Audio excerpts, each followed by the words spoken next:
আসসালামু আলাইকুম, welcome to my channel Parveen's kitchen. Parveen's কিচেনে আপনাদেরকে অনেক অনেক অভিনন্দন। আশা করি আপনারা সবাই ভালো আছেন। আলহামদুলিল্লাহ, আমিও ভালো আছি। আজকে আমি একদম দোকানের মতো মুচমুচে ডাল চানাচুর রেসিপি আজকে আমি আপনাদের সঙ্গে শেয়ার করব। তাহলে সেসব দিয়ে আমার পাশে থাকুন এবং কীভাবে তৈরি করলাম দেখে নিন। ডাল চানাচুর তৈরি করার জন্য এখানে আমি নিয়েছি ছোলার ডাল। এই ছোলার ডাল আমি পানি দিয়ে সারা রাত্রিব্যাপী ভিজে রেখেছিলাম। তারপর সকালে পানি দিয়ে পরিষ্কার করে ধুয়ে নিয়েছি এবং ছেঁকে নিয়েছি। এটা কিন্তু একদম ড্রাই যেন হয়, মানে ডালের মধ্যে যেন কোনো ধরনের পানি না লেগে থাকে, তাহলে কিন্তু চানাচুরগুলো ভালো হবে না। তাই ডালের মধ্যে যদিও একটু আধটু পানি লেগে থাকে, এই জন্যই আমি নিয়ে নিচ্ছি একটা সুতির কাপড়। ডালগুলো এইভাবে বিছিয়ে দেবো এবং ফ্যান চালিয়ে দিয়ে এক্সট্রা যে পানিটা ডালের মধ্যে লেগে আছে আমি খুব ভালো করে শুকিয়ে নেব। দেখুন একদম কিন্তু আমি খুব ভালো করে শুকিয়ে নিয়েছি। আপনারা দেখলেই বুঝতে পারবেন কিভাবে আমি ডালটাকে শুকিয়ে নিয়েছি। এখন এই ডালগুলো আমি ফ্রাই করব। তার জন্য কিন্তু আমি কড়াই বসিয়ে দিয়েছি, দিয়ে দিলাম সাদা তেল। পর্যাপ্ত পরিমাণে কিন্তু সাদা তেল দিতে হবে। ডিপ তেলে কিন্তু ডালগুলো ফ্রাই করতে হবে, তাই আমি তেলের পরিমাণ একটু বেশি দিলাম। তেল গরম হয়ে গেছে, ডাল এখানে দিয়ে দেবো এবং খুব ভালো করে ফ্রাই করে নেব। একবারে কিন্তু সম্ভব নয়, তাই আমি ডালগুলো দুবারে ফ্রাই করে নেব। এইভাবে কিন্তু অনবরত নেড়ে নেড়েই কিন্তু ডালগুলো ফ্রাই করতে হবে। তার কারণ এইভাবে যদি অনবরত নেড়ে নেড়ে ডালগুলো ফ্রাই করা হয়, তাহলে পরিপূর্ণভাবে কিন্তু প্রত্যেকটি ডাল ভালোভাবে ফ্রাই হবে। তাই এইভাবে কিন্তু অনবরত নাড়তে হবে।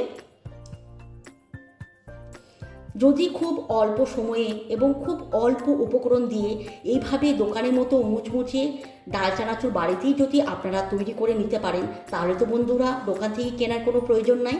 তাই এই ভিডিও দেখে আপনারা চাইলে পারে কিন্তু আমার মতো এইভাবে ডাল চানাচুর তৈরি করে নিতে পারেন।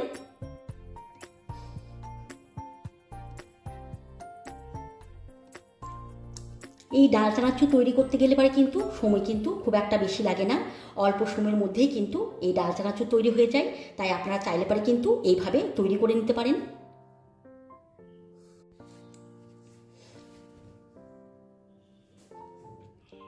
আমি ভিডিও স্কিপ না করে আপনাদেরকে প্রথম থেকে শেষ অবধি আমি দেখাবো কিভাবে আমি ডালগুলো ফ্রাই করছি। এই কারণেই, তার কারণ যদি কখনো আপনারা এই ডাল চানাচুর বাড়িতে তৈরি করেন, তাহলে কিন্তু আপনারা বুঝে নিতে পারবেন যে কিভাবে আমি ডাল চানাচুর তৈরি করেছি। এটা কিন্তু আপনাদের কাছে খুব সহজভাবে আমি তুলে ধরেছি, যাতে আপনারা সহজভাবে বুঝে নিতে পারেন এবং এইভাবে আমার মতো সহজভাবে বাড়িতে তৈরি করে নিতে পারেন। এই ডাল পরিপূর্ণভাবে ফ্রাই করা হয়ে গেছে কিভাবে বুঝবো? তাহলে আমি এইভাবে একটু ডাল তুলে নেব এবং এখান থেকে আমি একটা দুটো ডাল মুখে দিয়ে দেখব। যদি নরম থাকে তাহলে আরও কিছুক্ষণ আমি এটাকে ফ্রাই করে নেব।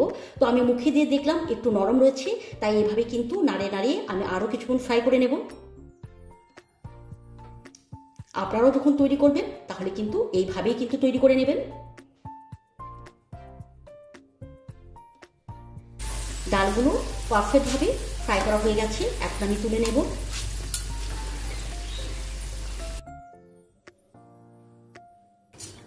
দেখুন সব ডালগুলো আমি তুলে নিয়েছি, আর কতটা ক্রিস্পি হয়েছে আপনারা হয়তো এই আওয়াজ শুনে বুঝতে পারছেন। এইভাবে কিন্তু আমি বাকি ডালগুলো একইভাবে ফ্রাই করে নেব।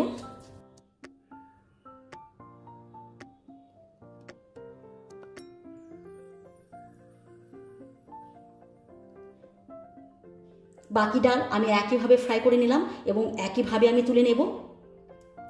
সমস্ত ডাল আমি ফ্রাই করে তুলে নিয়েছি। এখন ওই তেলের মধ্যে দিয়ে দেবো বাটি ভরে বাদাম। বাদাম কিন্তু খেতে আমার ভীষণই ভালো লাগে।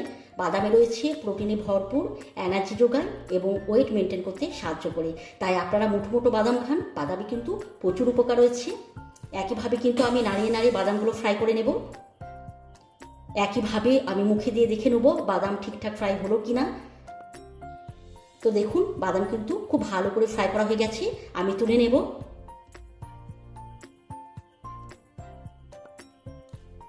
সমস্ত বাদাম ভেজে আমি তুলে নিয়েছি। এখন আবার ওই তেলে দিয়ে দেবো কিছুটা কাঁচা লঙ্কা। খুব ভালো করে মুচমুচো করে আমি এটা ফ্রাই করে নেব।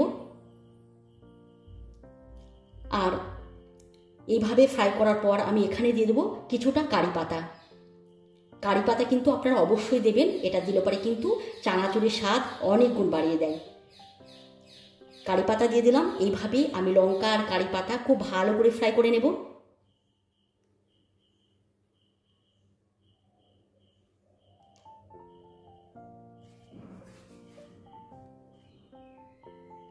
খুব ভালো করে ফ্রাই করা হয়ে গেছে। আমি এখন তুলে নেব।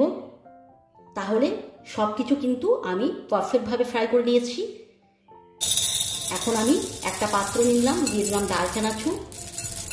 তারপরে আমি এখানে দিয়ে দেবো বাদাম, এবং আমি তারপরে দিয়ে দেবো কাঁচা লঙ্কা আর কারি পাতা ফ্রাই করা, এটা এখানে দিয়ে দিলাম। এখন এখানে আমি দিয়ে দেবো স্বাদ অনুযায়ী লবণ, লঙ্কার গুঁড়ো, গোলমরিচের গুঁড়ো, আর আমি এখানে দিয়ে দেবো জিরের গুঁড়ো। সমস্ত উপকরণ দিয়ে দিলাম। এখন হাতের সাহায্যে খুব ভালো করে এই চানাচুর আমি মেখে নেব। একদম কিন্তু দোকানের মতনই স্বাদ। আপনারা চাইলে পারে কিন্তু এইভাবে এই রেসিপি বাড়িতে তৈরি করতে পারেন। আর মাখা দেখিয়ে আপনারা বুঝতে পারছেন যে কতটা ক্রিস্পি হয়েছে এগুলো। তো আপনারা চাইলে পারে কিন্তু এইভাবে তৈরি করে নিতে পারেন। দেখুন সুন্দরভাবে কিন্তু আমি মেখে নিয়েছি। এইভাবে গরম গরম চানাচুর তৈরি করে বিকেলে চায়ের সঙ্গে আর অল্প মুড়ি নিয়ে আপনার পরিবারের সঙ্গে গরম গরম পরিবেশন করুন। আর খুব অল্প সময়ে যদি ঘরে বসেই দোকানের মতো এত সুন্দর মুচমুচে ডাল চানাচুর বাড়িতে তৈরি করা হয়, তাহলে তো দোকান থেকে কেনার কোনো প্রয়োজন নেই। খুব সুন্দর করে আমি চানাচুর মেখে নিয়েছি। একটা কৌটোর মধ্যে এইভাবে আমি ভরে রেখে দেবো। তারপর যখন যেভাবে ইচ্ছা খেতে আমি তখন সেভাবে এটাকে পরিবেশন করব। তাহলে বন্ধুরা, আজকে আমার ডাল চানাচুর রেসিপি আপনাদেরকে কেমন লাগলো? আশা করি ভালো লেগেছে। যদি ভালো লাগে লাইক কমেন্ট করবেন। আর আমার এই পদ্ধতিতে একবার হলেও কিন্তু আপনারা ডাল চানাচুর তৈরি করবেন। আর আপনারা যদি এইভাবে ডাল চানাচুর তৈরি করেন তাহলে কেমন হয়েছে অবশ্যই কিন্তু আমাকে কমেন্ট করে জানাবেন। আর আমার আজকে রেসিপি কেমন লাগলো সেটা কমেন্ট করে জানাবেন। ভালো থাকবেন, সুস্থ থাকবেন। খোদা হাফেজ।